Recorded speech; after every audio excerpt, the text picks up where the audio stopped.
Hi, I'm Tim. Welcome to our channel, and thanks for logging on. If you enjoyed these videos, do me a favor and subscribe to our YouTube channel right here at Watchbox Reviews. I would really appreciate it, and I promise to update daily. If you love this watch, you can see it and you can purchase it on our website, thewatchbox.com. Today, we're discussing a wonderful way to get into complicated Rolex and platinum Rolex, and, for that matter, add diamonds at a low profile that even a dude can dig. Now, oftentimes, diamond additions are considered to be a characteristic of watches for the female clientele, but I found that men can often tolerate diamonds if they're used discreetly and if the diamond is there not for the outside observer's sake, but for the owner's sake. For example, a Patek Philippe in platinum with the Vesselton diamond between the lugs. It's subtle. It's there for the owner to appreciate. It's targeted at the connoisseur.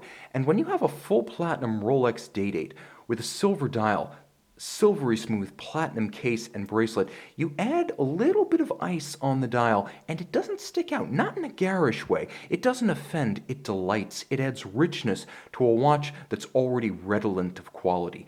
36 millimeters in diameter, the watch is slim and easy to wear on any wrist. You can see my 16 centimeter circumference wrist wears this one easily. It's not thick, and you can see that the case flank is sloped enough so that it will fit under any cuff.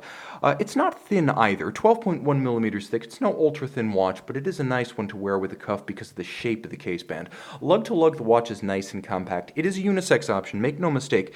The timepiece measuring 44 millimeters lug to lug, but if you include the solid end links to the President bracelet, you get a more substantial and contemporary 47.8 millimeters. So the watch about 48 millimeters extremity across the wrist. Spacing between the lugs, 20 millimeters if you wish to accessorize. And I find that these pre-2000 Day-Dates actually accept a strap quite well. They look natural. So if you don't necessarily want to wear out the Platinum President bracelet, if you're going on vacation, you expect things to get a little bit rough, it's a 100-meter water-resistant watch. You might want to throw some sort of water-resistant band on it and it will look perfectly natural. Now the timepiece is handsome and the bracelet is built to suit. Of course, the President is the nickname of the Day-Date, but the bracelet itself, the three-link design you see here, is properly the Rolex President. That's the factory's name for it. 3 links, polished centers, satin-finished shoulders, and as you can see, satin-finished outer faces.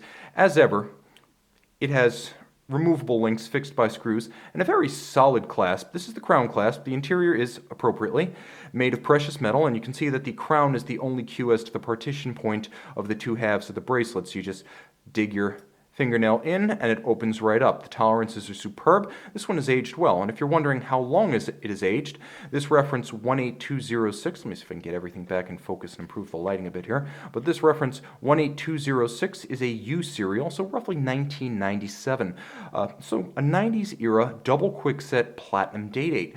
Look at the case band. It's simple, it's slick, it's polished, and it creates a flame surfacing effect because of its compound curves. This is an elegance that has been lost on many of the squared off and blockish modern supercase Rolex watches. You can also see the characteristic Rolex twin lock crown in platinum with a single dot. Rolex crowns are not the same. Depending on the material and the crown type, you will get a different signature.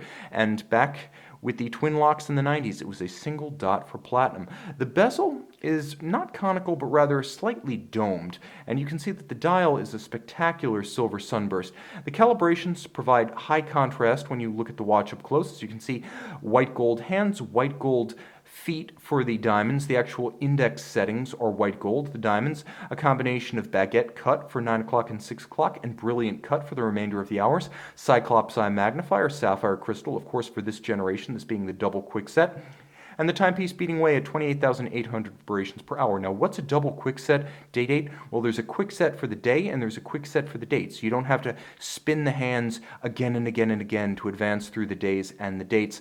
1988 was the beginning of the double quickset. So technically, this generation of watch, which was made up to 1999, was the first generation double quickset. It's a historic piece. Rolex manufactured caliber 3155 underneath the platinum case back. One of the reasons this watch weighs so much is because it does have a full platinum case back. 31 joules, automatic winding, bidirectional, 4 Hz beat rate, 48-hour power reserve, double quickset, hacking or stop seconds, full balance bridge with a free sprung index for shock resistance, overcoil hairspring for concentric beating in any position with respect to gravity, and a COSC chronometer certification earned by virtue of the 5-position adjustment of the watch, as well as that overcoil hairspring. So this is a very precise watch, as well as a very rich watch, and a wonderfully subtle way to enjoy luxury without broadcasting luxury. A platinum Rolex with a diamond dial, slick silver, and all of grayscale. This one flies under the radar.